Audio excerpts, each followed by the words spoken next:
Praise the Lord. இயேசுவுக்கள் அன்பான இறை உறவுகளை, இந்த நாளிலே உங்களை சந்திக்கிறேன். லூக்கா எழுதின சுவிசேஷம் 13வது அதிகாரம் 30வது இறை வார்த்தை. கடைசியானோர் முதலாமானவர் கடைசியாவர் என்று சொல்லப்படுகிறது. ஆமன்பு தேவ பிள்ளைகளே, நாங்கள்தான் பாரம்பரிய கிறிஸ்தவர்கள் என்று நினைத்து கொண்டிருக்கிறோம். எல்லா சடங்குகளையும் நாங்கள் செய்கிறோம். ஆனால் நாங்கள்தான் முதன்மையானவர்கள் என்று நினைக்கிறார்கள். ஆனால் அன்பு தேவ பிள்ளைகளே, அப்படியல்ல. கடைசியானோர் முதலாவது போவார்கள்.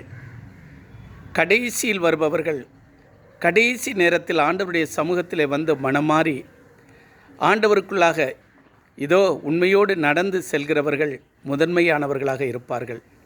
ஆனால் முதன்மையானவர்களோ அவர்கள் கடைசியாகத்தான் வருவார்கள். என் அன்பு தெய்வ பிள்ளைகளே, ஆம், நாம் முதன்மையானவர்களாக இருக்கிறோமா இல்லை கடைசியானவர்களாக இருக்கிறோமா என்பதை ஆராய்ந்து அறிந்து பாருங்கள். ஆமேன்.